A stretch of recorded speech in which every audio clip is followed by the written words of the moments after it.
বিসমিল্লাহির রহমানির রহিম। রাসূলুল্লাহ সাল্লাল্লাহু আলাইহি ওয়াসাল্লামের সার্বিক কর্মকাণ্ডের সাথে সাহাবীরা সবসময় সম্পৃক্ত থাকতেন। আমাদের নবীর সুখ দুঃখের অংশীদার সাহাবীরা। হযরত আবু বকর, ওমর, ওসমান, আলী রাদিয়াল্লাহু আনহুম থেকে শুরু করে বিভিন্ন সাহাবীদের জীবনী সত্যিকার অর্থে শিক্ষণীয়। এখন আমরা শুনব সাহাবীদের জীবনী নিয়ে আলোচনা করছেন আন্তর্জাতিক খ্যাতিসম্পন্ন মুফাসসিরে কোরআন ও বিশিষ্ট ইসলামী চিন্তাবিদ হযরত মাওলানা দেলওয়ার হোসাইন সাঈদী। শব্দগ্রহণে মাহসিন সাউন্ড সিস্টেম, প্রযোজনায় সিএইচপি, পরিবেশনায় স্পন্দন অডিও ভিজুয়াল সেন্টার, ঢাকা। হযরত আবু বকর সিদ্দিক রাদিয়াল্লাহু তাআলা আনহু মেরাজ থেকে হুজুর ফিরে এসেছেন। সকাল বেলায় ফজরের নামাজ পড়ে বসেছেন কাবা শরীফে, তিনি বসে আছেন। তো তখন আবু জাহেল এসে বলছে, মুহাম্মদ সাল্লাল্লাহু আলাইহি ওয়াসাল্লাম, প্রত্যেক দিনই তো নতুন নতুন কথা কও, আজকে কোনো নতুন কথা আছে? হুজুর বললেন, হ্যাঁ নতুন কথা আছে। কি? বলে, এই তো শেষ রাত্রে জিবরাইল ছিল, আমারে নিয়ে গেল বাইতুল মুকাদ্দাসে, জেরুজালেমে গিয়ে নামাজ পড়লাম, ওইখান থেকে মহাকাশ পাড়ি দিলাম, 7 আকাশ পাড়ি দিলাম, সিদরাতুল মুনতাহা গেলাম, আরশে আজিম ভ্রমণ করলাম, আল্লাহর সাথে কথা কইলাম, জান্নাত জাহান্নাম দেখলাম, তারপরে আবার এই আয়েশা নামাজ পড়িয়া তোমাদের সাথে কথা বলতেছি। আবু জাহেল কয় যে, খাইস যাও, মাথাটা একটু ভালো ছিল, এখন তাও সর্বনাশ হয়ে গেছে। কয়, মুহাম্মদ সাল্লাল্লাহু আলাইহি ওয়াসাল্লাম, তুমি যা বললা এই কথাটা আমি কি হুবহু মানুষের কাছে বলবো? হুজুর বলছেন, অবশ্যই বলো গিয়ে। আবু জাহেল চিন্তা করলো, দিস ইজ দ্য মোমেন্ট, এটাই হলো আসল সুযোগ পেয়ে গেছে মানুষকে বিভ্রান্ত করার জন্য। সবার আগে ছুটে চললো হযরত আবু বকর রাদিয়াল্লাহু তাআলা আনহুর বাড়িতে, যে বলছেন, আবু বকর শুনেছো? বলে, কি? মুহাম্মদ সাল্লাল্লাহু আলাইহি ওয়াসাল্লাম এই রকমের কথা বললো, বেচারার মাথাটা যাও ভালো ছিল, শেষ। হুজুর বলছেন, আবু জাহেল আমার রাসূল কে এরকম বলেছেন? আবু জাহেল বলছে, আমার নিজ কানে শুনে আসলাম, এখনো তিনি সেখানে বসা। হযরত আবু বকর বলেন, আবু জাহেল, আমার আল্লাহর নবী তিনি যদি এরকম কথা বলে থাকেন, তাহলে আমি কোনো সন্দেহ পোষণ করি না, অবশ্যই আল্লাহ রাব্বুল আলামিনের হাবিব যা বলেছেন তা সত্য। হযরত আবু বকর রাদিয়াল্লাহু তাআলা আনহু মসজিদে হারামে আসলেন, হুজুরকে জিজ্ঞেস করলেন, হুজুর আবু জাহেল আমাকে এই সব কথা বললো, এগুলি কি ঠিক? হুজুর বললেন, হ্যাঁ। তিনি ঘটনা বয়ান করলেন। হযরত আবু বকর বললেন, হে রাসূল, আপনি যা বলেছেন সত্য বলেছেন, আপনার মেরাজ ঠিক হয়েছে, সঠিক হয়েছে, সন্দেহ নাই। হুজুর বলেন, আবু বকর তুমি তো শুধু আবু বকর নাও, তুমি সিদ্দিক। সত্যকে যারা অকুণ্ঠ চিত্তে দ্বিধাহীন ভাবে যারা সত্যের সামনে মাথা নত করেছে, গ্রহণ করে নিয়েছে, দ্বিমত পোষণ করে নাই, কোন রকমের দুষ্ট বুদ্ধির আশ্রয় গ্রহণ করেনি, উল্টাপাল্টা করেনি, এই সমস্ত মানুষেরই হলো সিদ্দিক। আর এদের দলকেই সিদ্দিকিন বলা হয়। তাহলে নবীয়িন, সিদ্দিকিন, এনারা হচ্ছেন নেয়ামত প্রাপ্ত। আমাদের প্রিয় নবীর ছোঁয়ায় তৎকালীন সমাজের মানুষগুলো সোনার মানুষে পরিণত হতে শুরু করল। রাসূলুল্লাহ সাল্লাল্লাহু আলাইহি ওয়াসাল্লামের সাথী সাহাবীরা হয়ে উঠলেন এক একজন আদর্শ মানুষ। হেরা পাহাড় থেকে নেমে এলেন সরওয়ারে দো আলম সাল্লাল্লাহু আলাইহি ওয়াসাল্লাম, হাতে নিয়ে আসলেন একটা পরশ পাথর, কিমিয়া।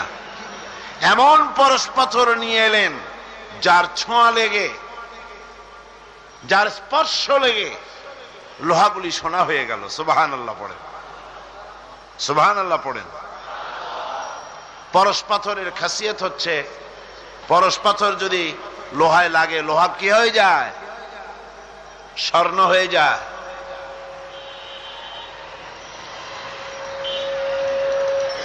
কত বড় জাহিল হলে পরে আল্লাহ নবী হত্যা করতে আসতে পারে। হযরত ওমর এলেন নবীকে হত্যা করার জন্য। সেই হযরতে ওমর এই ওহীর জ্ঞানের সংস্পর্শে আসার সাথে সাথে আল্লাহ পাক তার মর্যাদা এত বাড়ালেন, নবীজি বললেন, আমার পরে তো কেউ নবী হবে না। যদি কেউ হতো অবশ্যই ওমর নবী হয়ে যেতেন। সুবহানাল্লাহ বিহামদিহি।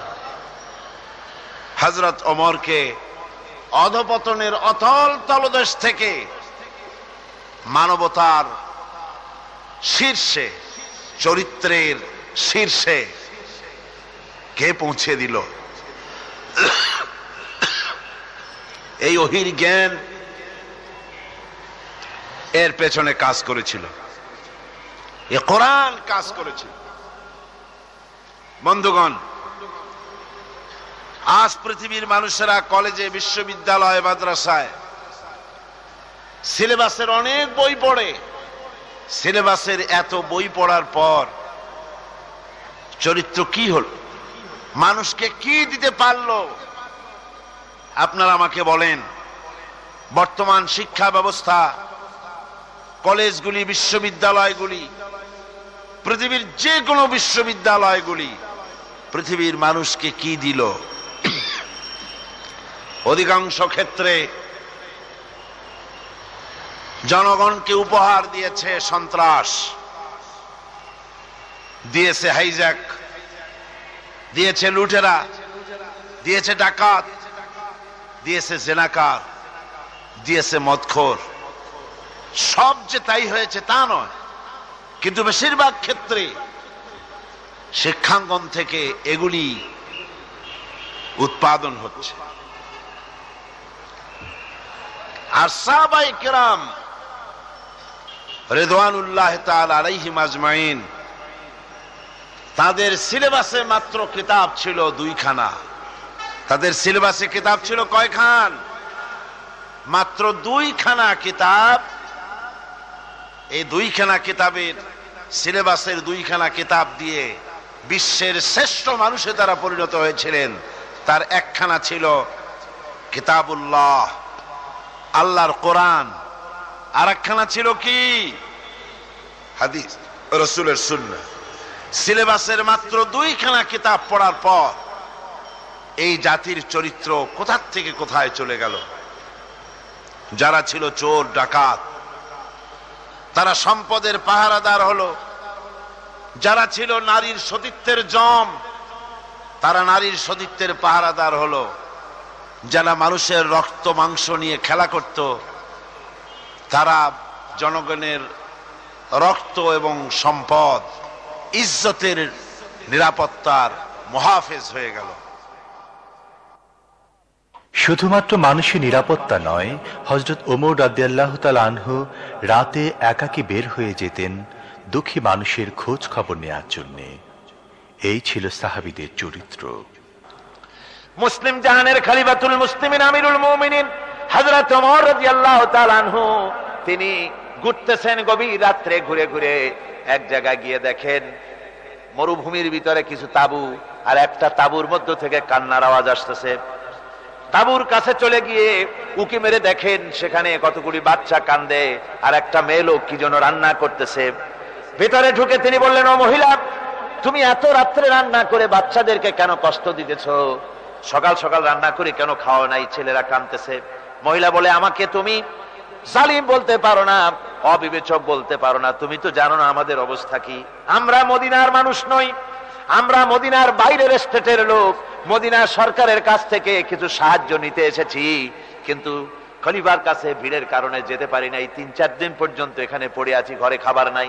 বাচ্চাগুলি ক্ষুধার যন্ত্রণায় ছটফট করতেছে, কি করব? তাই আমি হাড়ির ভিতরে পাথর দিয়া, পানি দিয়া নাড়াচাড়া করতেছি, আর বলতেছি গোশত রান্না হচ্ছে, একটু পরে খাবি। কিন্তু ছেলেদের পেটে এত ক্ষুধা যে ওদের ঘুম আসে না। হযরত ওমর বলেন, আমার মনে হতে লাগলো যেন পায়ের তলা থেকে মাটি খসে যেতেছে। হযরত ওমর দৌড় দিলেন, বললেন, মা অপেক্ষা করো, দেখি কিছু করতে পারি নাকি। দৌড়ায় বাড়ি গেলেন। হযরত আসলামকে ডেকে বলেন, তাড়াতাড়ি করে বাইতুল মালের দরজা খোলো।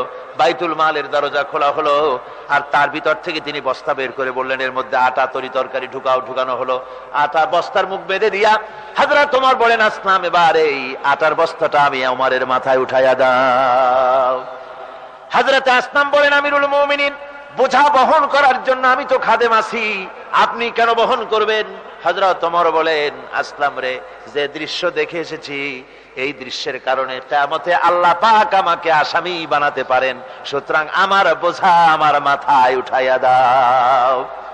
আটার বস্তা মাথায় নিয়ে আমিরুল মুমিনিন ছুটতেছেন। হযরত আসমা বলেন, আমি পিছনে পিছনে দৌড়ালাম, গিয়ে দেখি হযরত ওমর তাঁবুর ভিতরে ঢুকে বস্তার মুখ খুলে আটা তরকারি বের করে বলছেন, মা তাড়াতাড়ি করে রুটি বানাও। হযরত ওমর তরকারি কুটে সাহায্য করলেন, রান্না বান্না হয়ে গেল। এবার তিনি বললেন, মা তুমি খাও, আর বাচ্চাগুলিকে কোলের কাছে এনে হযরত ওমর ওই তরকারি আর রুটি মিশায় মিশায় বাচ্চাদের মুখে খাওয়াই দিতেছেন। হঠাৎ করে ওই মহিলা ওমরের দিকে চোখ পড়েছে, তাকায় দেখেন হযরত ওমরের চোখ থেকে পানি পড়ে দাড়ি ভিজে ভিজে পড়তেছে। মহিলা বলতেছেন, ওগো পথিক, তুমি কে? তোমারে তো চিনি না, কিন্তু আমার মন বলে এই মদিনার রাষ্ট্র সরকার ওমর না হয়ে তোমার মতো মানুষ যদি আমাদের খলিফা হতেন তাহলে আমাদের ভাগ্য আরো ভালো হয়ে যেত। হযরত ওমর রাদিয়াল্লাহু তাআলা আনহু এই গভীর রাত্রে মহিলার কাছে নিজের পরিচয় দিলেন না, বললেন, মা তুমি ওই খলিফার দরবারে যেও, সেখানে তুমি আমারে দেখতে পাবে, আমি তোমাকে আরো কিছু বেশি দিতে চেষ্টা করব। হযরত ওমর চলে গেলেন। পরের দিন মেয়ে লোক বহু কষ্ট করে খলিফার দরবারে যখন ঢুকেছেন, যে দেখেন, আহারে যাকে আমি বলেছিলাম তুমি খলিফা না, তুমি যদি খলিফা হতে ভালো হতো, এ তো সেই ওমর। মহিলা হযরত ওমরের কাছে গিয়ে বলছেন, আমিরুল মুমিনিন, বিগত রাত্রে আমি যা বলেছি এবং আমার কারণে আপনি যে কষ্ট করেছেন, আমি মাপ চাই, আল্লাহর রাস্তায় আমারে মাফ করে দেন। হযরত ওমর বসা থেকে দাঁড়িয়ে গেলেন। হযরত ওমর কেঁদে কেঁদে বলেন, ও মা, আমার কাছে তুমি ক্ষমা চাইও না, উল্টা করে আমার কাছে মাপ চাইও না, বরং আমি তোমার কাছে মাপ চাই। তুমি বলার আগে খোঁজ নিয়ে খাবার যে আমি তোমার ঘরে পৌঁছাতে পারি নাই, এই জন্য কিয়ামতের দিন আল্লাহর দরবারে আমাকে তুমি আসামির কাঠগড়ায় দাঁড় করিও না। হযরত ওমর রাদিয়াল্লাহু তাআলা আনহু আমাদের প্রিয় নবীর উপর এতটাই আস্থা রাখতেন যে নবীর অসম্মান হবে এমন কোনো কিছুই বরদাস্ত করতে পারতেন না, বরং রাসূল করিম সাল্লাল্লাহু আলাইহি ওয়াসাল্লামের সম্মান রক্ষার্থে অনেক সময় কঠোর ভূমিকা রেখেছেন। ইহুদি এসে একজন মুসলমানের বিরুদ্ধে নালিশ করেছে আল্লাহর নবীর দরবারে।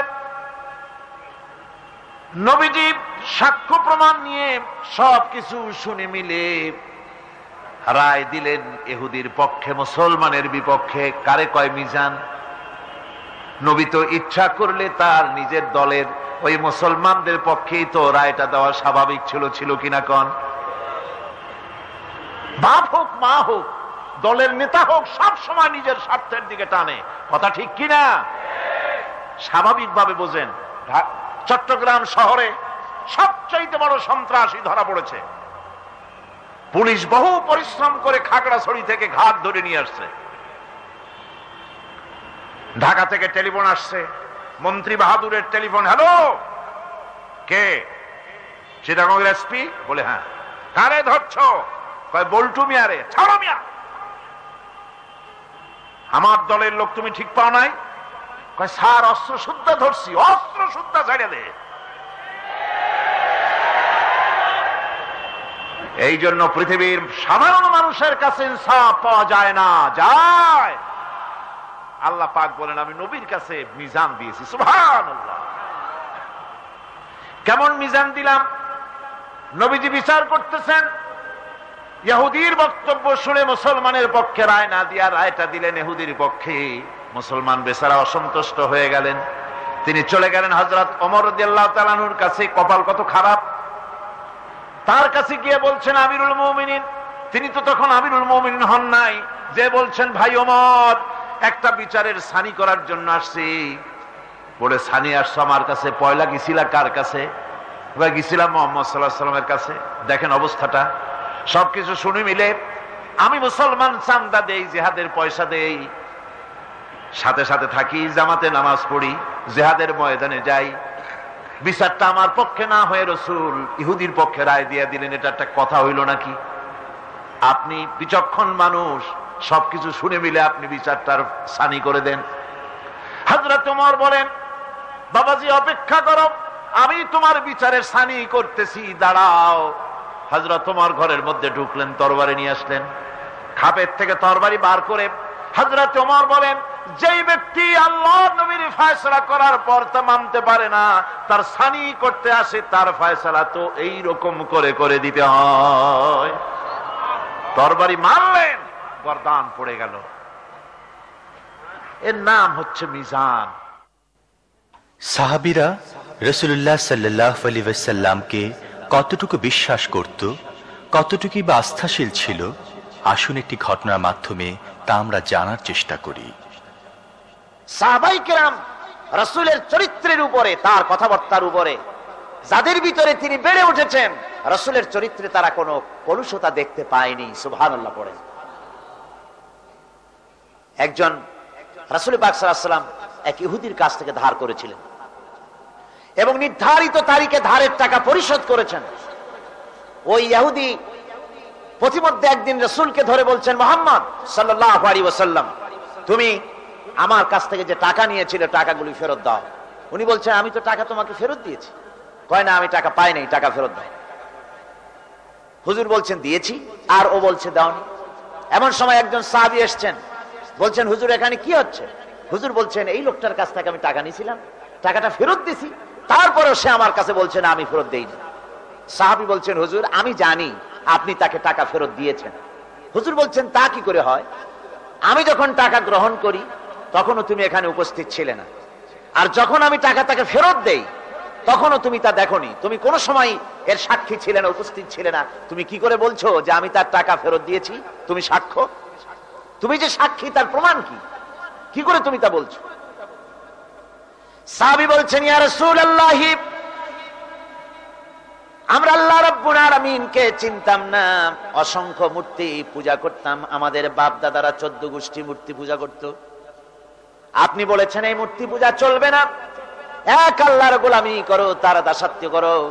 আল্লাহরে দেখি নাই, আপনার কথা মতো মা বাপের ধর্ম পরিত্যাগ করে, হাজার হাজার শত শত মূর্তিগুলিকে পরিত্যাগ করে এক অদেখা আল্লাহরে বিশ্বাস করেছি, দেখি নাই।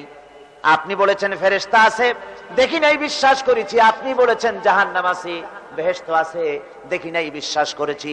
আপনি বলেছেন এ দুনিয়া এই জীবন জীবন নয়, আর একটা জীবন আছে, ওখানে আমাদেরকে উপস্থিত হতে হবে, জবাবদিহি করতে হবে আল্লাহর দরবারে। দেখি নাই, সাক্ষী পাই নাই, তবুও আপনার কথা মতো বিশ্বাস করেছি। হে আল্লাহর নবী, কোন সাক্ষ্য প্রমাণ ছাড়া শুধুমাত্র আপনার কথা মতো যদি এতগুলি বড় বড় কথা বিশ্বাস করতে পেরে থাকি, তাহলে ইহুদির এই মাত্র কয়েকটা টাকা ফেরত দিয়েছেন, এ কথা কেন বিশ্বাস করব না? অবশ্যই ফেরত দিয়েছেন, কোনো সন্দেহ না।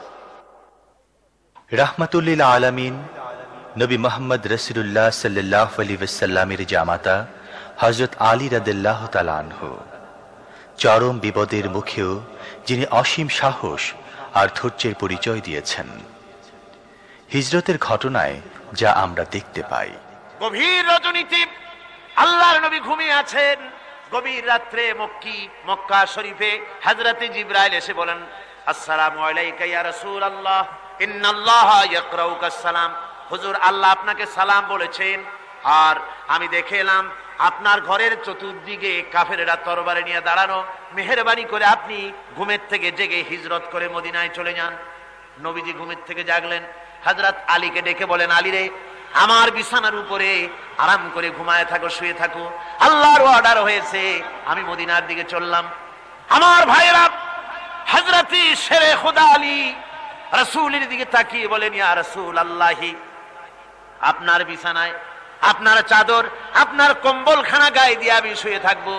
সকালবেলায় কাফির বেঈমানেরা এই ঘরের মধ্যে ঢুকে আপনার বিছানায় আপনার চাদর মুড়ি দিয়ে আমি আলীকে তারা মুহাম্মদ মনে করবে, আর আমাকে মুহাম্মদ মনে করে তাদের তরবারি দিয়ে তারা আমাকে টুকরা টুকরা করে জমিন থেকে বিদায় করে দেবে।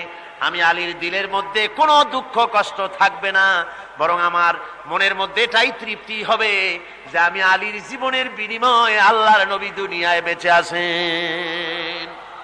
ভাইরা আমার, নবীজি ঘরের থেকে বেরোলেন। ঘরের থেকে বেরিয়ে দেখেন চতুর্দিকে কাফেরেরা হাতে এক মুষ্টি বালু নিলেন, শাহাতিল ওযু করে দম করে বালুটা ছাড়িয়ে দিলেন। চতুর্দিকে কাফেরে দাঁড়ানো, কাফেরদের চোখে বালু চলে গেল। বালি চোখে গেলে অবস্থাটা কি হয় আপনারা জানেন। 2 হাত দিয়া চোখ রগড়াতেছে কাফেরেরা। নবীজি সরে গেলেন, একটা কাফেরও দেখতে পেল না কোন ফাঁকে নবী চলে গেলেন। পরবর্তী সময় আল্লাহ রাব্বুল আলামিন নবীকে ডেকে বলেন, ওয়া মা রামাইতা ইয রামাইতা ওয়ালাকিন্নাল্লাহা রামা। ও নবী, আপনি নিক্ষেপ করেন নাই যখন আপনি নিক্ষেপ করেছিলেন, আপনি শুধু বালুকণা ছেড়ে দিয়েছিলেন, আর আপনার ঘরের চতুর্দিকে কাফেরদের চোখে বালুকণা পৌঁছে দেওয়ার দায়িত্ব আমার কুদরত গ্রহণ করেছিল। সুবহানাল্লাহ, সুবহানাল্লাহ। আমার ভাইরা, নবীজি হযরত আবু বকরের বাড়িতে গেলেন, দরজায় গিয়ে আস্তে করে নক করেছেন। দরজায় গিয়ে আস্তে করে নক করলেন, ভিতর থেকে আওয়াজ এলো, কে? ভিতর থেকে লাব্বাইকা সাদাইকা বলে হযরত আবু বকর বেরিয়ে এলেন। আল্লাহর নবী জিজ্ঞাসা করলেন, আবু বকর রে, এক ডাক দিলাম আর তুমি এক ডাকে সাড়া দিলে, তুমি কি ঘুমাও নাই? হযরত আবু বকর বলেন, ইয়া রাসূলুল্লাহ, আপনি বলেছিলেন আমাকে সাথে নিয়ে হিজরত করবেন। আমি চিন্তা করেছি না জানি কত গভীর রাত্রি নবীজি আসেন, আর আমার দরজার কিনারে দাঁড়ায়া নবীজি যদি দাঁড়ায়া দাঁড়ায়া ডাকে আবু বকর আবু বকর বলে, আমি আবু বকর যদি বিছানায় ঘুমায় আরাম করতে থাকে, নবীজির সঙ্গে বেয়াদবি হয়ে যাবে, এই ভয়তে আমি বিছানায় না শুয়া এই দেওয়ালের সঙ্গে দাঁড়ায়া দাঁড়ায়া ঘুমাচ্ছিলাম। ভাইরা আমার, নবীজি হযরত আবু বকরকে নিয়ে চললেন, কাবার দিকে তাকালেন, বাইতুল্লাহ শরীফের দিকে তাকায়া নবীজি চোখ থেকে দরদর করে পানি পড়ে আর ডাকে বলেন, এ খানায় কাবা, ওরে কাবা, বড় আশা ছিল তোর খেদমত করব প্রাণ ভরে, কিন্তু তোর নিষ্ঠুর সন্তানেরা তোর কাছে আমারে থাকতে দিল না রে। নবীজি হযরত আবু বকরকে নিয়া মদিনার দিকে না গিয়া উল্টা পথে জিয়াদ মহল্লার ভিতর দিয়া, মিসফালার ভিতর দিয়া, সাবাব জাবালের সোরে, 2টা পাহাড় পাড়ি দিয়া জাবালে সুরে যখন উঠলেন, ফজরের রক্ত হয়ে গেল। হযরত আবু বকর বলেন, হুজুর, গুহার একটা পায়া গেছি, এর মধ্যে ঢুকি, তা না হলে কাফেরেরা দেখে ফেলবে। হুজুর, আপনি বাইরে বসেন, আগে আমি ভিতরে ঢুকি, যেহেতু গুহার মধ্যে সাপ বিচ্ছু থাকতে পারে, যদি কোনো সাপ বিচ্ছু থাকে আঘাত আমার প্রতি আসুক, আল্লাহর নবী মাহফুজ থেকে যাক। হযরত আবু বকর গুহা সাফ করে হুজুরকে ডাকলেন। হুজুর বলেন, আবু বকর, সারা রাত হেঁটে হেঁটে পা বেদনা হয়ে গেছে, তুমি বসো, তোমার উরুর উপরে মাথা রেখে আমি একটু ঘুমাইয়া যাই। নবীজি আরাম ফরমালেন। হযরত আবু বকর নজর করে দেখেন গুহার ভিতরে অনেকগুলি গর্ত, কোন গর্ত থেকে কোনো সাপ বিচ্ছু আসে নাকি। রুমাল ছিঁড়ে ছিঁড়ে গর্ত বন্ধ করতেছিলেন, 2-1টা গর্ত যা বন্ধ করা গেল না, পা দিয়া হযরত আবু বকর চেপে ধরেছেন। এক পাহাড়িয়া বিষধর সাপ দংশন করেছে হযরত আবু বকরের পায়ের উপরে। হযরত আবু বকর বিষের যন্ত্রণায় চোখ দিয়া দরদর করে পানি পড়ে। রাসূলের ঘুম ভেঙে গেল। নবীজি তাকায় দেখেন আবু বকর কান্দে। হযরত রাসূল বলেন, আবু বকর কান্দো কেন? বাড়ির কথা মনে পড়ে গেছে নাকি? বিবি বাল বাচ্চার কথা মনে পড়লো নাকি? কান্দো কেন? হযরত আবু বকর বলেন, ইয়া রাসূলুল্লাহ, আল্লাহর কসম করে বলি, যেই দিন আপনার প্রতি ঈমান এনেছি, আল্লাহর প্রতি ঈমান এনেছি, এই কলিজার ভিতরে বিবি বাল বাচ্চার চাইতে আপনার মহব্বত বেশি। সাপে আমাকে কেটেছে, তাই কাঁদতেছি। হুজুর সঙ্গে সঙ্গে মুখ থেকে থুতু মোবারক বার করে সাপে কাটা জায়গায় থুতু মোবারক লাগিয়ে দিলেন, যন্ত্রণা বন্ধ হয়ে গেল। হযরতে রাসূল বলেন, আবু বকর, এত সময় কষ্ট করলে কেন? আগে আমারে বলো নাই কেন? তাহলে তাড়াতাড়ি সেরে যেত, এত কষ্ট তোমার হতো না। হযরত আবু বকর বলেন, ইয়া রাসূলুল্লাহ, এটা তো সাপে কাটার যন্ত্রণা, এর থেকে বেশি যন্ত্রণাও যদি আমার হতো, যন্ত্রণার চোটে যদি আমার কলিজা ছিঁড়েও যেত লাগতো, তবুও আল্লাহর নবী আরাম ফরমাচ্ছেন, নবীর আরামের ভিতরে আমি বিঘ্ন ঘটাতে পারতাম না। ভাইরা আমার, কাফেরেরা খুঁজতে খুঁজতে 2 দিন পরে যখন এই জায়গায় তারা চলে এসেছে, এখানে এসে তারা গুহার কাছে পায়ের চিহ্ন শেষ দেখলো। একজন বলে ভিতরে আছে, আর একজনে বলে নাই, আর একজন বলে আছে, আর একজন বলে নাই। হযরত আবু বকর বলেন, ইয়া রাসূলুল্লাহ, আমরা ধরা পড়ে গেছি, পালাবার কোনো পথ নাই, আমরা তো ধরা পড়ে গেলাম। সূরা তাওবার ভিতরে আল্লাহ রাব্বুল আলামিন এই কথাটা এভাবে তুলে ধরেছেন, ইয ইয়াকুলু লিসাহিবিহি লা তাহজান ইন্নাল্লাহা মা'ানা। আল্লাহ নবী ডেকে বলেন, আবু বকর ভয় পেও না, আমরা মাইনরিটি নই, আমরাই মেজরিটি, আমাদের সংখ্যায় বেশি, ওদের ভয় তুমি করো না, কোনো চিন্তা করো না, ভয় পেও না, আল্লাহ রাব্বুল আলামিন আমাদের সাথে আছেন। সুবহানাল্লাহ বিহামদিহি, সুবহানাল্লাহ বিহামদিহি। আল্লাহ রাব্বুল আলামিন আমাদের সাথে আছে, কোনো চিন্তা করো না, ভয় পেও না। আমার ভাইরা, বান্দা যখন আল্লাহর প্রতি ঈমান আনে, আল্লাহর প্রতি যখন তার মহব্বত বেড়ে যায়, আল্লাহর উপরে যখন সে নির্ভর করতে শেখে, তখন সে দুর্জয় নরশার্দুলে পরিণত হয়ে যায়। জোরে বলেন সুবহানাল্লাহ। সে বীর পুরুষ, দুর্জয় নরশার্দুল। কারো হুঙ্কার, কারো অগ্নিচক্ষু, ফাঁসির মঞ্চ, জেল জরিমানা, বোমা, কিরিস, রিভলভার, স্টেন গান, কামান, এগুলির ভয়তে ভীত হয় না কে? মোমেন। কে হয় না? সে একমাত্র নির্ভর করে কার উপরে? জোরে বলেন, কার উপরে? শেরে খোদা হযরত আলী রাদিয়াল্লাহু তাআলা আনহু সম্পর্কে এখন শুনবো আলোচনা। রাসূল পাক সাল্লাল্লাহু আলাইহি ওয়াসাল্লাম তিনি হযরত আলীর হাতে তরবারি উঠায় দিলেন, জুলফিকার। বললেন, আলী তুমি যাও, আজকের ময়দানে সেনাপতির দায়িত্ব পালন করো। হযরত আলী তরবারি হাতে নিলেন। ইসলাম আক্রমণকারী যে না, সে কথা বলতে আমি এই কথা নিয়ে আসছি। হযরত আলী গেলেন, যায় মুরাহহাবের সামনে পড়েছেন। মুরাহহাব হলো, হাদিসে এসেছে, মুরাহহাব হচ্ছে কাফেরদের নেতৃত্ব দিচ্ছে।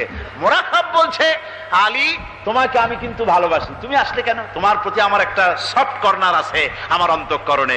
তুমি তোমার ছেলে মেয়েকে কি এতিম বানাতে চাও? তোমার বউকে কি বিধবা করতে চাও? আমি তো সেই বীর যে আমার সামনে এসে কেউ কল্লা সাথে নিয়ে যেতে পারে নাই। সুতরাং তুমি যদি ওদেরকে এতিম আর বিধবা করতে না চাও, আমার সামনে থেকে সরে যাও। হযরত আলী বলেন, মুরাহহাব তুমি কাকে ভয় দেখাতেছ? তোমার তরবারি এই সমাজের কিছু কাফেরেরা ভয় করতে পারে, তুমি কি আমারে চেনো নাকি? তুমি কারে ভয় দেখাও? তাম পৃথিবীর সমস্ত কাফেরদের উপরে আল্লাহ রাব্বুল আলামিন আমাকে বাগ বানায় পাঠিয়েছেন। তরবারি দিয়ে প্রমাণ হবে। মুরাহহাব বলে, তুমি আঘাত করো। কয় না, আক্রমণ তো করব না আমি, আগে তুমি করো, আমি প্রতিহত করব। আক্রান্ত হলে পরে তারপরে জবাব দেব। এরপরে মুরাহহাব আঘাত হানতে লাগলো। হযরতে আলী সমস্ত রণকৌশল দিয়ে আঘাতগুলি তিনি ফিরিয়ে দিতে লাগলেন। এরপরে হযরতে আলী বলছেন, মুরাহহাব এবার তৈরি হও আমার আঘাত সহ্য করার জন্য।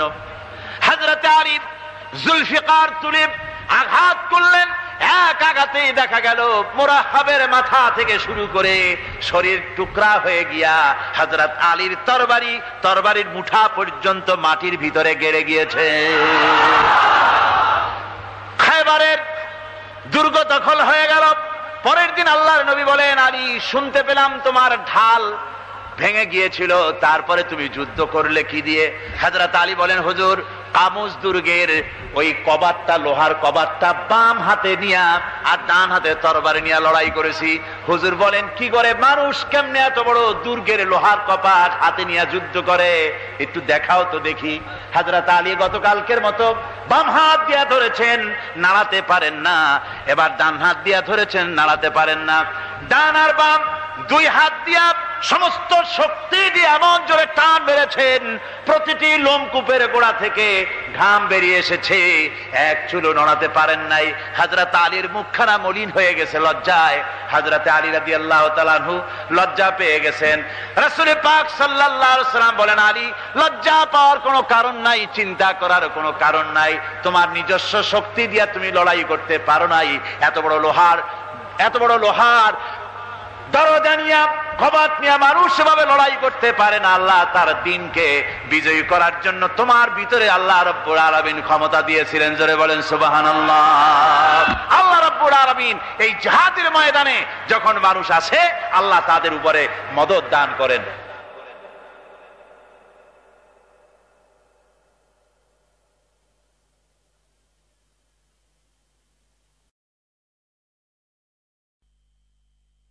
সাহাবীরা যখনই আল্লাহ সাহায্য চেয়েছেন, তারা সাথে সাথেই তা পেয়েছেন। তাই আমরা লক্ষ্য করি কঠিন বিপদের মুখেও মহান রব্বুল আলামিন তাদের সাহায্য করেছেন, যুদ্ধের ময়দানেও করেছেন বিজয়ী। আমার ভাইরা, হযরতে সাদ বিন আবি ওয়াক্কাস রাদিয়াল্লাহু তাআলা আনহু, তিনি কাদিসিয়ার যুদ্ধের পর যখন পারস্য দখলের জন্য চললেন, পারস নগর অবরোধ করলেন, সামনে পড়ল নদী। এই নদী পাড়ি দিবেন, সাথে তার হাজার হাজার সৈন্য, এই সৈন্য নিয়ে নদী পাড়ি দিবেন। জিজ্ঞেস করলেন সাহাবীদের, তোমরা কি চাও ইসলামের আন্দোলন, ইসলামের জিহাদ, আল্লাহর দ্বীন এখানেই শেষ হয়ে যাক, এটা চাও, না ইসলামের এই কলেমার আওয়াজ নদীর ওপারেও নিয়ে যেতে হবে, অথচ আমাদের কাছে কোনো পারাপারের কোনো নৌকা নাই, কি করতে চাও? সাহাবীরা বললেন, আমরা আপনার অর্ডার ফলো করব, আমরা এই নদীর ওপারে গিয়েও কালেমার পতাকাকে উড্ডীন করতে চাই, কালেমার সুশীতল ছায়াতলে গোটা দুনিয়াকে আনতে চাই। হযরতে সাদ তখন বললেন, তাহলে তোমরা সবাই আমার পেছনে পেছনে এই দরিয়ার ভিতরে ঝাঁপিয়ে পড়ো, আর আমার সঙ্গে সবাই উচ্চারণ করো, নাস্তাঈনু বিল্লাহি ওয়া নাতাওয়াক্কালু আলাইহি, হাসবুনাল্লাহু নি'মাল ওয়াকিল, নি'মাল মাওলা ওয়া নি'মান নাসির। ইতিহাস লিখতেছি, 60,000 সৈন্য তাদের অশ্ব নিয়ে, তাদের উষ্ট্র নিয়ে, তাদের মালপত্র নিয়ে, জিহাদের সামান নিয়ে শ্রাবণের খরস্রোতা নদী, উত্তাল তরঙ্গমালায় ভরা নদীর উপর থেকে এই সাহাবীরা পাড়ি দিয়ে ওপার চলে গেলেন। ওপার যাওয়ার পরে হযরতে সাদ বলছেন, তোমাদের কেউ কি হারায় গেছে নাকি? সবাই এদিক ওদিক তাকায়, খোঁজ করে বলল, মানুষ তো দূরের কথা, একটা উটও আর ঘোড়াও একটাও হারায় যায় নাই। একজন বলল, আমার একটা পেয়ালা, যে পেয়ালা আমি পানি পান করতাম, সেই পেয়ালাটা তুফানে ছিটকে কোথায় চলে গেছে, ওইটা হারায় গেছে। হযরতে সাদ বলেন, মুজাহিদের কোন জিনিস দরিয়া নিতে পারে না, অবশ্যই তা ফেরত আসবে। এই কথা তিনি বলতেছিলেন, হঠাৎ করে দরিয়ার কিনারে একটা আওয়াজ হলো, দেখা গেল তুফানের ভিতরে সেই হারানো বাটিটা তাদের মধ্যে ফিরে এসেছে। আল্লাহু আকবার! মুজাহিদদেরকে সাহায্য করেন স্বয়ং আল্লাহ রাব্বুল আলামিন। আফ্রিকার জঙ্গলের কাছে ভিন্ন ইতিহাস, জঙ্গলের কাছেই মুসলমানদেরকে থাকতে দেওয়া হয়েছিল। মনে করা হয়েছিল জঙ্গলের সমস্ত হিংস্র প্রাণীরা এই মুসলমানদের শেষ করে দেবে, যুদ্ধ করা লাগবে না। হযরতে সাদ সে অবস্থা বুঝতে পারলেন, তিনি একটা মঞ্চ তৈরি করলেন। সেই মঞ্চের উপরে দাঁড়ায় জঙ্গলের প্রাণীদের দিকে লক্ষ্য করে তিনি নোটিশ জারি করে দিলেন, বললেন, ইয়া আইয়াতুহাল হাশারাতু ওয়াস সিবাউ নাহনু আসহাবু রাসূলুল্লাহ সাল্লাল্লাহু আলাইহি ওয়াসাল্লাম। হে জঙ্গলের হিংস্র প্রাণীরা, আমরা আল্লাহ রাসূলের সাহাবী, ফাইন্না নাজিলুনা ফামান ওয়াজাদনা বাদাহু কাতালনাহু। আমরা রাসূলের সাহাবী, এইখানে আল্লাহর দ্বীনকে কায়েম করার জন্য আমরা এসেছি, আল্লাহর কলেমার আওয়াজ নিয়ে আমরা এখানে রাত কাটাবো। সুতরাং এই জঙ্গলের ভিতরে হিংস্র প্রাণী যত আছো, সব আমাদের এই জায়গা ছেড়ে অন্যত্র চলে যাও। আফ্রিকার জঙ্গলি মানুষেরা চিন্তা করলো, মানুষের কথা কি জঙ্গলি প্রাণীতে শোনে নাকি, পাগলে কয় কি? তারা তাকায় তাকায় দেখলো, হযরতে সাদের এই ঘোষণার পরে বাঘের কাতারে বাঘ, সিংহের কাতারে সিংহ, সাপের কাতারে সাপ, যার যার ডিম আর বাচ্চাগুলি মুখে কামড়ায়া সাহাবীদের এলাকা ছেড়ে দিয়ে তারা অন্যত্র চলে গেল। আমার মুসলমান ভাইরা, এই ছিল মুসলমানদের ইতিহাস। দ্বীন প্রতিষ্ঠা করার কাজে মুসলমান এগোলে আল্লাহই মদত করেন। কে মদত করেন? বিশ্বকবি, কবি সম্রাট আল্লামা ইকবাল রহমতুল্লাহ আলাইহি বলেছেন, দশত দশত है दरिया भी न छोड़े हमने, दशत दश्त है दरिया भी न छोड़े हमने, बहर जुल्मत पे दौड़ा दिए घोड़े हमने।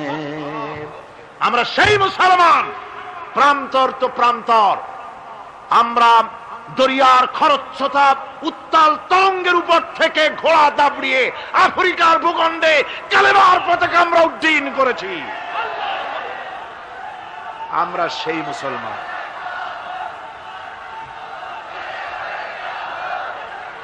একটুখানি জিকির করেন, লা ইলাহা ইল্লাল্লাহ, লা ইলাহা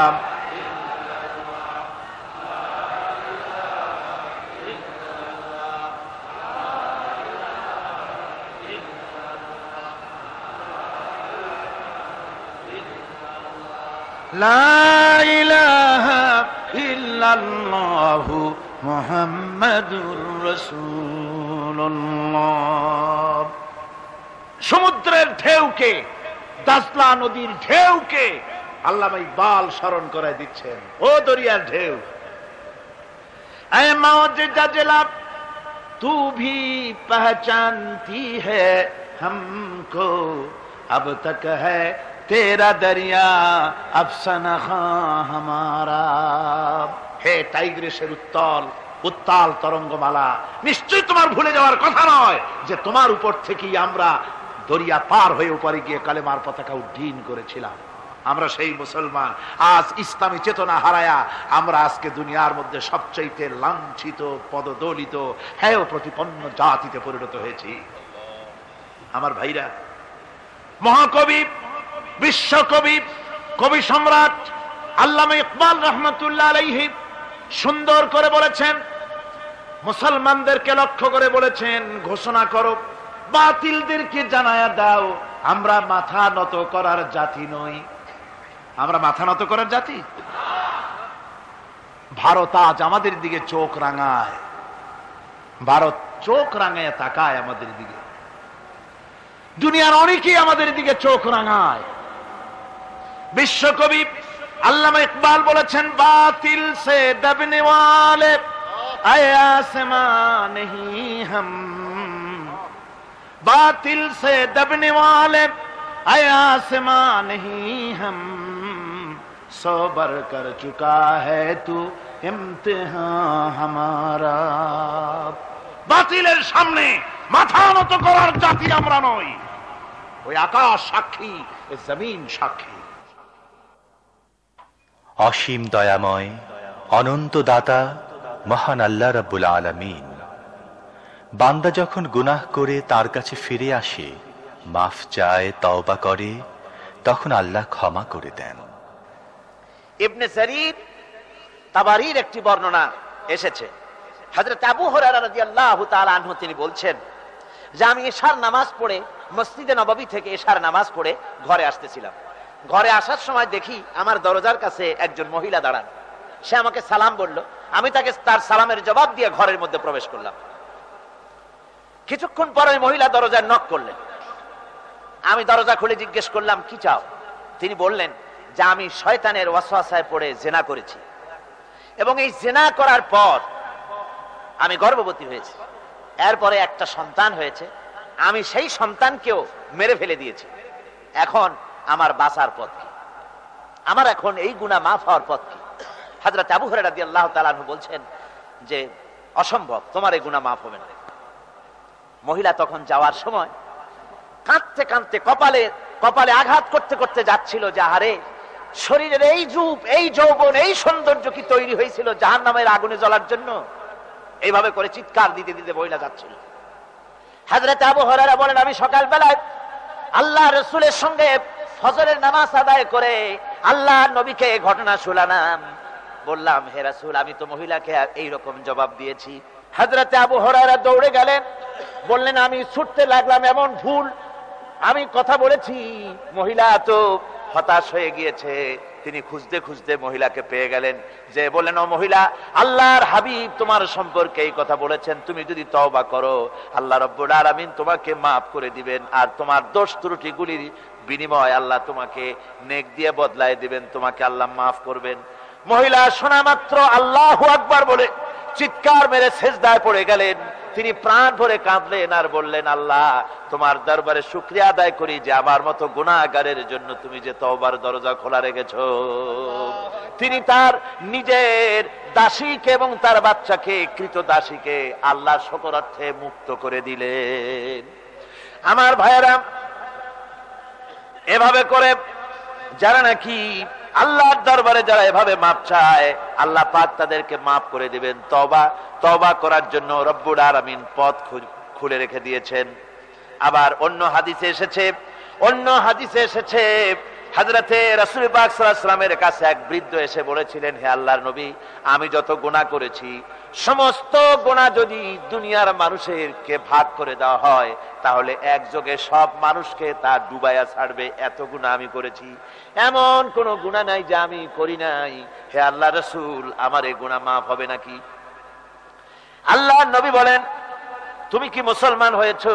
লোকটি বলল, হুজুর আমি মুসলমান হয়ে গেছি। আশহাদু আল্লা ইলাহা ইল্লাল্লাহু ওয়াহদাহু লা শারীকা লাহু ওয়া আশহাদু আন্না মুহাম্মাদান আবদুহু ওয়া রাসূলুহু। পড়েন সবাই, আশহাদু আল্লা।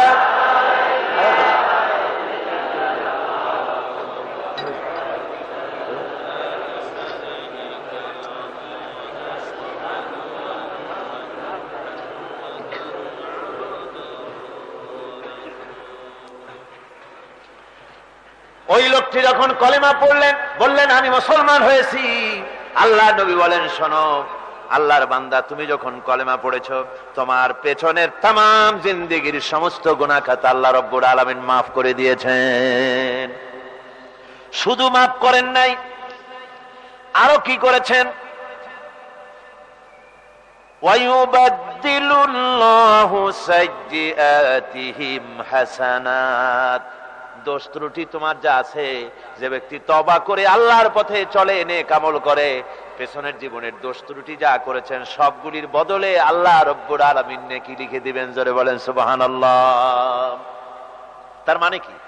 তার মানে হচ্ছে জীবনে যত অপরাধ করেছিল তওবা করে যখন ভালো কাজ করবে আর পেছনের কথাগুলি যখন মনে করবে গভীর রাত্রে, আল্লাহ আমি এই ধরনের পাপ করেছিলাম, চুরি করেছি, ডাকাতি করেছি, জেনা করেছি, মদ খেয়েছি, মিথ্যা কথা বলেছি, এই সব কথা বলে যত অনুশোচনা করবে আর অনুতপ্ত হবে, চোখ দিয়া যত পানি পড়বে, নতুন নতুন করে তার আমল নামায় আল্লাহ নেকি লিখতে থাকবেন। জোরে বলেন সুবহানাল্লাহ। রব্বুল আলামিন তার বান্দাকে এত ভালোবাসেন। একজন সাহাবী কতগুলি পাখির বাচ্চা নিয়ে রাসূলের কাছে হাজির হয়েছেন। আল্লাহর নবী বলেন, এই পাখির বাচ্চাগুলি আনলা কেন? সাহাবী বলেন, হুজুর এই পাখির বাসাটা ভেঙে গিয়েছিল, বাচ্চাগুলি যখন ধরলাম ওর মা আমার মাথার উপরে ঠোকরাতে লাগলো, সে নিজের জীবনের মায়াকে উপেক্ষা করে বাচ্চাগুলিকে হেফাজত করার জন্য আমার উপরে ঝাঁপিয়ে পড়লো। আমি নিয়ে এসেছি এখানে, এই দেখুন ঘরের মধ্যে ঢুকেছে, এখানে ওই পাখিটা এসেছে। আমি রাসূলকে দেখাতে এলাম প্রাণী জগতে মায়ের সন্তানের প্রতি কত মায়া, সেটা দেখাতে এলাম। আল্লাহর নবী বলেন, ও সাহাবী, প্রাণী জগতে সন্তানের প্রতি মায়ের কতটুকু মহব্বত তুমি তাই আমাকে দেখাতে এসেছো। শোনো, এই প্রাণী জগতে সন্তানের প্রতি মায়ের যত মহব্বত তার চাইতে লক্ষ কোটি গুণে বেশি মহব্বত বান্দার প্রতি আল্লাহ রব্বুল আলামিনের। মহব্বতকে, করুণাকে, রহমতকে, ভালোবাসাকে 100 ভাগ করা হয়েছে। 100 ভাগ করে 99 ভাগ আল্লাহ নিজের কাছে রেখেছেন, আর একটা ভাগ তামাম পৃথিবীর প্রাণী জগতে আল্লাহ ছড়াই দিয়েছেন। একটা ভাগ দিয়েছেন সারা দুনিয়ায় প্রাণী জগতে।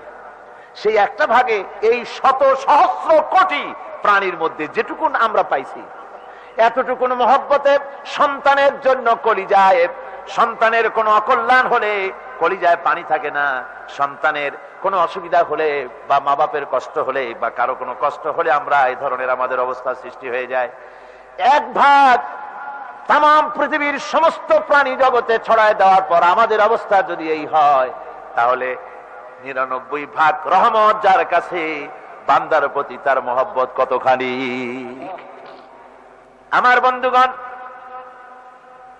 রাসূল পাক সাল্লাল্লাহু আলাইহি ওয়াসাল্লাম বলেছেন, ও সাহাবীরা, একজন লোক উটের পৃষ্ঠে যাচ্ছিল কোথাও, উটের পৃষ্ঠে তার খাবার আছে, পানিও আছে, যেতে যেতে মরুদ্যানের মধ্যে সে বিশ্রাম করলো।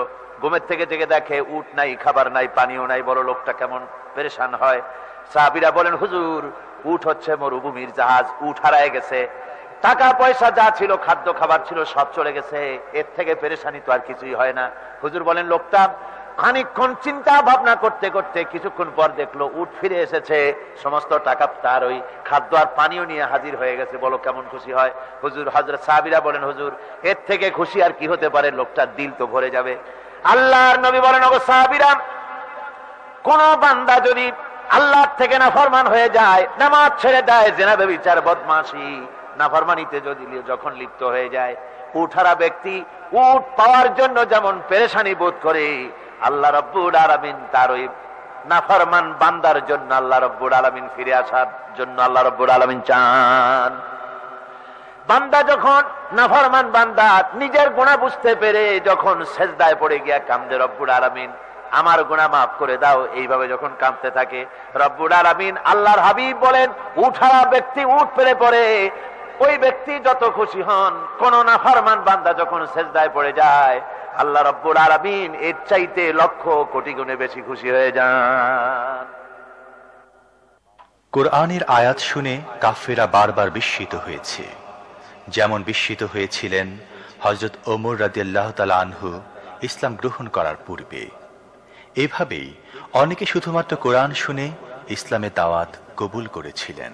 কাফির বেঈমানেরা তারা রাসূল পাক সাল্লাল্লাহু আলাইহি ওয়াসাল্লামের মুখে তেলাওয়াত শুনে তারা বলতে লাগলো যে মুহাম্মদ সাল্লাল্লাহু আলাইহি ওয়াসাল্লাম বোধহয় কবি হয়ে গেছে। কবি না হলে পরে এমন সুন্দর করে তিনি কোরআনে কারীমকে মিলিয়ে মিলিয়ে তিনি বলেন কি করে। কোরআন শরীফের রচনা শৈলী, কোরআনের বাচন ভঙ্গি, কোরআনের যে লালিত্য, এর যে মাধুর্য, এর যে বর্ণনার গাম্ভীর্য, এটা মানুষকে মোহমুগ্ধ করে, মানুষকে তার চিত্তকে আকৃষ্ট করে, মানুষ মুগ্ধ হয়ে যায়। যে কোরআন বোঝে না, শুধু তেলাওয়াত শোনে, তেলাওয়াত যদি খুব সুন্দর হয়, কোরআন বোঝে না এমন লোকও চোখ থেকে পানি গড়াতে দেখেছি, সুবহানাল্লাহি ওয়া বিহামদিহি, যেহেতু এটা আল্লাহর কালাম। তাই ওরা মনে করলো যে মুহাম্মদ সাল্লাল্লাহু আলাইহি ওয়াসাল্লাম কবি হয়ে গেছে। যেমন হযরত ওমর ফারুক রাদিয়াল্লাহু তাআলা আনহু, তিনি রাসূল পাক সাল্লাল্লাহু আলাইহি ওয়াসাল্লামের পেছনে ঘুরতেছিলেন, হুজুরকে কোথাও পেলে পরে হুজুরকে নির্যাতন করবে। তিনি তখনও কুফরি হালতে ছিলেন। হযরত ওমর বলছেন যে আমি দেখলাম আল্লাহর নবী হারাম শরীফের ভিতরে প্রবেশ করে তিনি নামাজ পড়া শুরু করেছেন। আমি ভাবলাম নামাজটা শেষ হয়ে যাক, তারপরে যা হয় করব। পেছনে দাঁড়িয়ে আছি, শুনলাম তিনি পড়তেছেন, তেলাওয়াত করতেছেন। তেলাওয়াত শুনে শুনে আমি খুব অবাক হয়ে গেলাম। আমি ভাবলাম যে এটা কি কোনো জেন শিখায় দিচ্ছে, না এটা কি, জিনিসটা কি, কোন জেনের কথা নাকি, বিষয়টা কি, এত সুন্দর ভালো লাগে শুনতে। হযরত ওমর বলেন আমি যখন মনে মনে চিন্তা করতেছিলাম এটা কোন জেনে শিখায় দেওয়া কথা নাকি, তখন আল্লাহর নবী নামাজের ভেতরে আমার কথার জবাব দিলেন। তিনি পড়লেন ইন্নাহু লাকাউলু রাসূলিন কারীম। এটা হচ্ছে মহান বার্তাবাহকের বর্ণনা। হযরত ওমর বলেন আমি মনে মনে ভাবলাম মুহাম্মদ সাল্লাল্লাহু আলাইহি ওয়াসাল্লাম নিশ্চয়ই কবি হয়েছেন, নইলে এত সুন্দর করে মিলিয়ে মিলিয়ে বলেন কি করে। কোরআনের আয়াতগুলির কি অপূর্ব মিল। আপনারা কোরআন যদি পড়েন দেখবেন, কোরআন শরীফ যদি আপনি তাড়াতাড়ি করে পড়েন, মনে হবে আপনি যেন কোনো প্রবন্ধ, কোনো গদ্য পড়তেছেন। আর যদি প্রতি আয়াতে থেমে থেমে পড়েন, তাহলে মনে হবে আপনি যেন কোনো কবিতা পড়তেছেন। সুবহানাল্লাহি ওয়া বিহামদিহি। কোরআনে কারীমের বর্ণনা ভঙ্গি এতই সুন্দর। ওয়াশ-শামসি ওয়া দুহাহা ওয়াল কামারি ইযা তালাহা ওয়ান নাহারি ইযা জাল্লাহা। পুরা সূরাটাই শুধু শেষের দিকে হার হা, কি সুন্দর মিলানো। وثمود الذين جابوا الصخر بالواد وفرعون ذي الأوتاد الذين طغوا في البلاد। এখানে যত পড়তে থাকবেন শেষের দিকে দাল দিয়ে আল্লাহ মিলাই দিয়েছেন।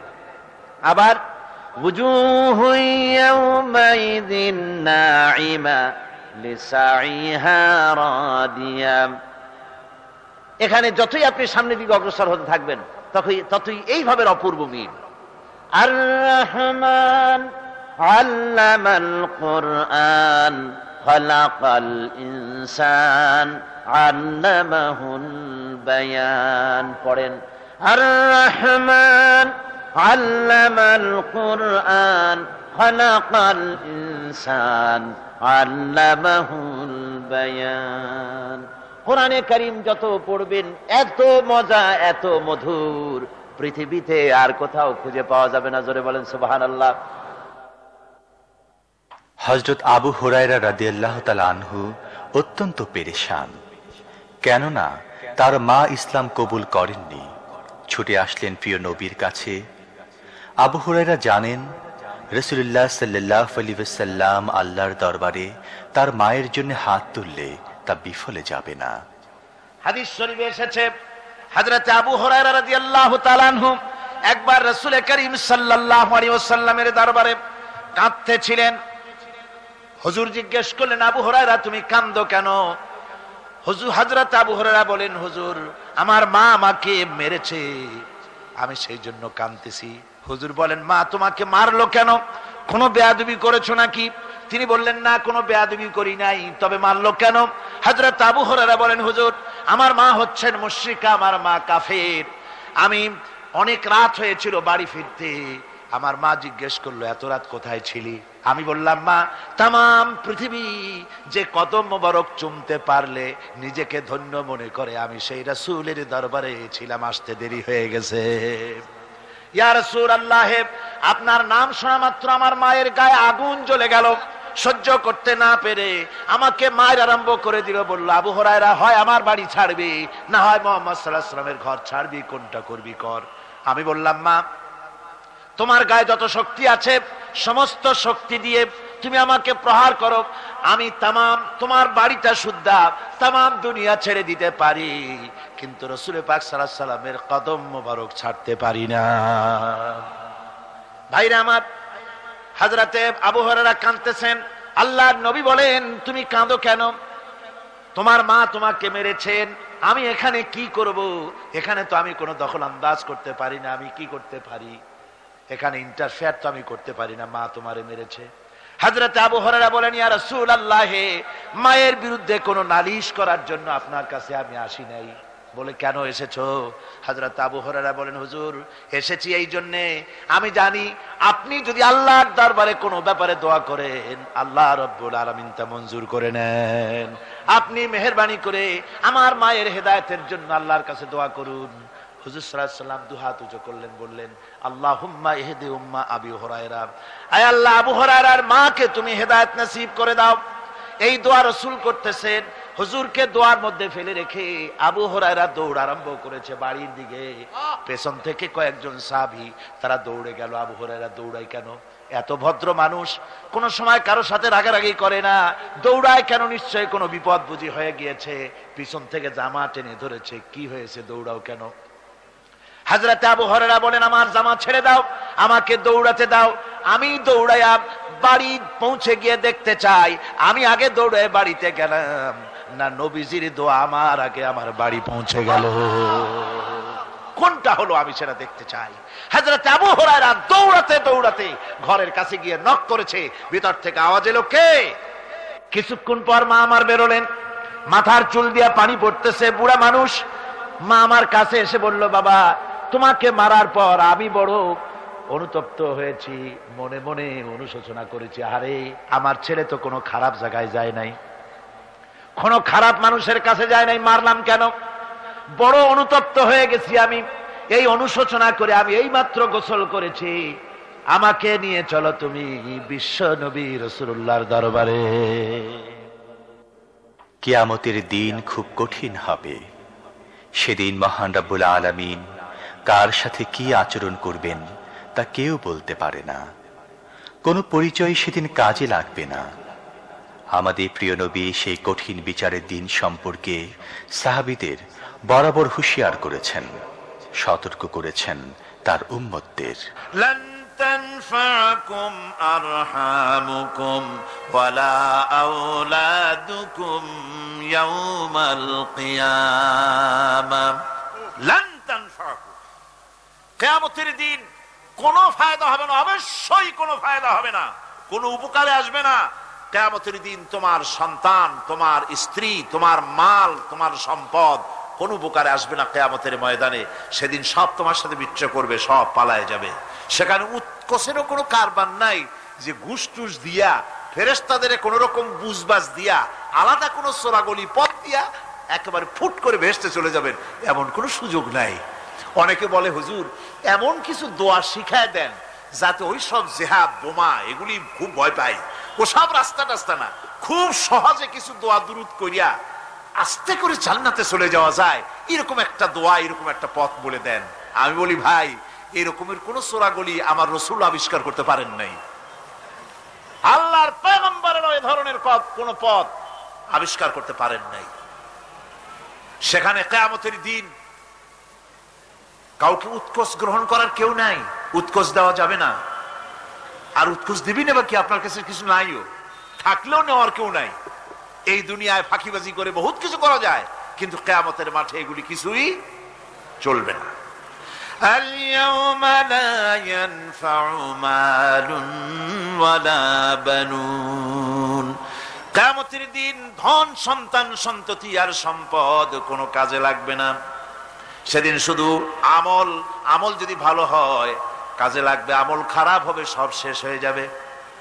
আল্লাহ রাব্বুল আলামিন নবীজিকে ডেকে বলেছেন, নবী আপনি বলেন, কুল মা কুনতু বিদআম মিনার রাসূল, আপনি বলুন আমি কোন নতুন রাসূল নই, আমার আগে অনেক নবী রাসূল পৃথিবীতে এসেছেন, তারা বিদায় হয়ে গেছেন। আমি জানি না কিয়ামতের দিন আল্লাহ রাব্বুল আলামিন আমার সাথে কি ব্যবহার করবেন, আর আমি এও জানি না যে কিয়ামতের দিন আল্লাহ পাক তোমাদের সাথে কি ব্যবহার করবেন। এই আয়াত নাজিল হওয়ার পর আল্লাহর হাবিব তার মেয়েকে ডাকলেন, জামাইকে ডাকলেন, নাতিদেরকে ডাকলেন, আহলে বাইতদেরকে ডাকলেন, আর বললেন ও আমার মেয়ে কলিজার টুকরা ফাতেমা গো শোনো, কেবলমাত্র আয়াত নাজিল হয়ে গেল, আল্লাহ পাক আমাকে শোনায়ছেন কিয়ামতের দিন আমি জানি না আমার সঙ্গে কি ব্যবহার করা হবে, আর এও জানি না যে তোমাদের সাথে কি ব্যবহার করা হবে। ও আমার কলিজার টুকরা মেয়ে ফাতেমা, কিয়ামতের দিন মুহাম্মদ সাল্লাল্লাহু আলাইহি সাল্লামের মেয়ে এই হিসাবে তোমার নাজাতের ফয়সালা হবে না। ও আমার কলিজার টুকরা নাতি হাসান আর হোসেন, কিয়ামতের দিন মুহাম্মদ সাল্লাল্লাহু আলাইহি সাল্লামের নাতি হিসাবে ফয়সালা হবে না।